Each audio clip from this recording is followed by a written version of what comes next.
Bonsoir à vous, reprise de la semaine et retour de votre quotidien. Ravi d'être avec vous comme chaque soir de la semaine. Avec au programme ce soir la chronique sur nos amis les animaux, le journal à 18h30, la météo, l'invité du Face à la Rédac, le programme de votre soirée à 19h. Et puis cette semaine encore, on vous fait gagner vos places pour les 24 heures.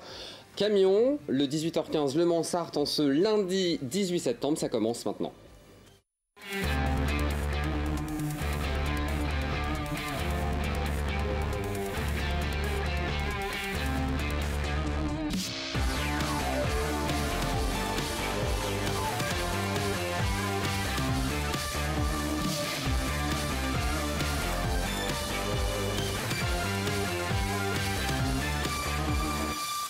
Amis sartois et des alentours, bonjour, bienvenue dans votre quotidienne pour cette nouvelle semaine qui démarre et après un week-end très chargé puisqu'on était à la foire du Mans et on a eu la chance de rencontrer plein de gens. Alors je dois faire des bisous, je fais un bisou à Jason, Anne-Marie, Daniel, Annick, Lola et François. Voilà, comme ça les bonjours sont passés. Merci en tout cas à vous tous d'être venus à notre rencontre et bonsoir Solène. Bonsoir.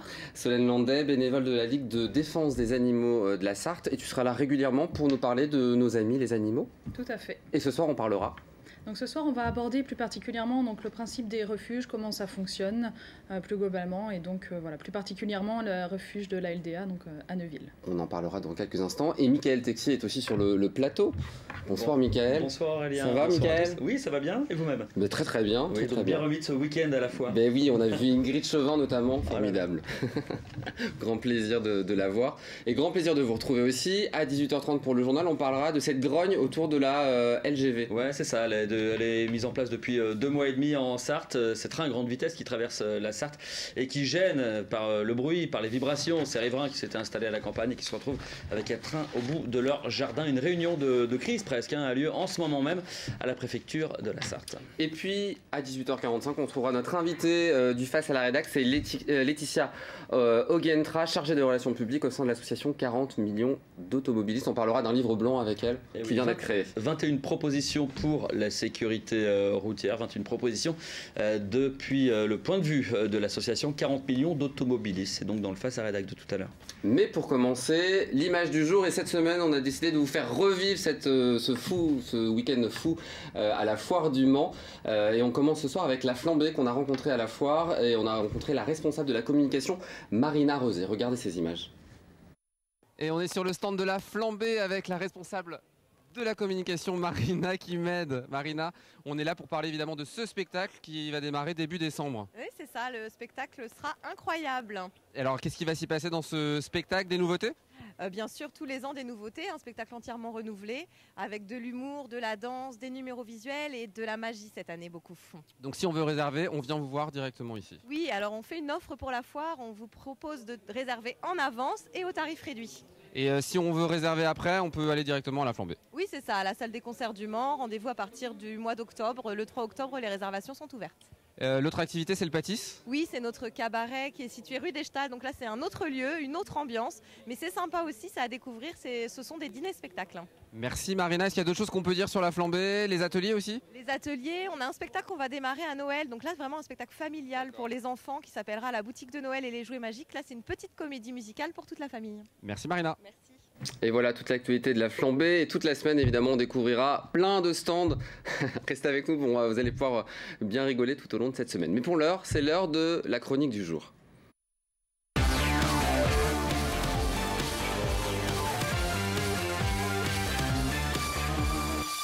Et avec Solène, on va parler de nos amis, les animaux, et des refuges. Alors, qu'est-ce que c'est un refuge et où on peut en trouver en Sarthe, Solène? Un refuge, en fait, c'est un lieu, un refuge animalier, c'est un lieu en fait, où on va retrouver différents animaux recueillis. Voilà, où les gens vont s'en occuper, les salariés, les bénévoles vont s'en occuper dans le but de leur trouver une famille adoptive. En Sarthe, il existe différents types de refuges. Donc on trouve donc la LDA notamment où moi je suis, Molosland, l'AFDA à La Flèche et donc la SPA à Ivry-l'Évêque, où là voilà, on trouve plus facilement en fait des chiens et des chats. Et il existe également d'autres types de refuges en Sarthe, comme l'association des mots des mains à Chérancé qui va s'occuper plutôt des animaux de la ferme, l'association au secours des petites quenottes, au secours des quenottes, donc comment qui va s'occuper plus des nacs, donc tout ce qui est rongeurs. Voilà. Et puis après, il y a d'autres associations aussi qui existent, qui ne sont pas forcément des refuges, voilà, qui fonctionnent avec... Donc il y en a quand même pas mal qui existent. Ouais, voilà, qui fonctionnent avec des familles d'accueil. Et comment un animal arrive, notamment au sein de la Ligue de défense des animaux à Neuville ? Donc en fait, un animal arrive, il y a plusieurs façons d'arriver. Donc la majorité des animaux arrivent de la fourrière, donc de la fourrière du Mans ou de d'autres communes, peu importe. Soit en fait, ce sont des animaux qui ont été trouvés errants la plupart du temps ou attachés sur une commune, des choses comme ça. Ils arrivent en fourrière, ils passent en fait 8 jours, il y a un délai légal de 8 jours ouvrés, où donc ces animaux vont être gardés là-bas. Et passé ce délai-là, en fait, les refuges ou d'autres associations vont pouvoir récupérer les animaux dans le but de les faire adopter. Donc ça, c'est la première façon d'arriver au refuge. L'autre façon, c'est les abandons directs. Donc des propriétaires qui ont des soucis avec leur animal, qui ne peuvent pas le garder pour des raisons X ou Y. Voilà, tout à fait. Et donc, en fait, l'animal arrive là. Donc soit c'est suite à déménagement, l'arrivée d'un bébé. Voilà, il y a plein de possibilités d'arriver au refuge.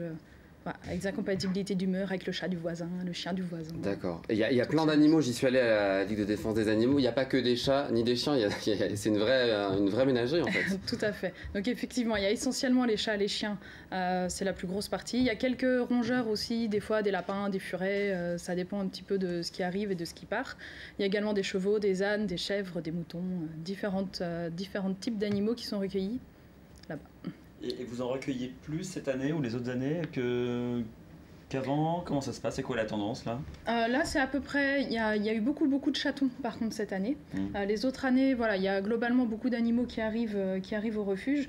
Mais cette année, c'est surtout les chatons en fait, qui ont été marqués, parce qu'il y a beaucoup de gens qui ne stérilisent pas en fait, leurs animaux. Les chatons arrivent dans la nature. Et voilà, donc beaucoup d'arrivées.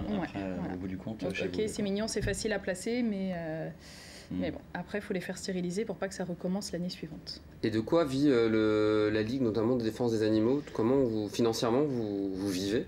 Donc les refuges vivent essentiellement des dons des particuliers, soit sous forme ponctuelle, des dons très ponctuels, soit de façon plus régulière, avec notamment les adhésions. Il y a des adhérents par exemple qui payent leurs cotisations tous les ans, il y a des bons vacances, il y a différentes choses en fait qui sont possibles, mais essentiellement des dons.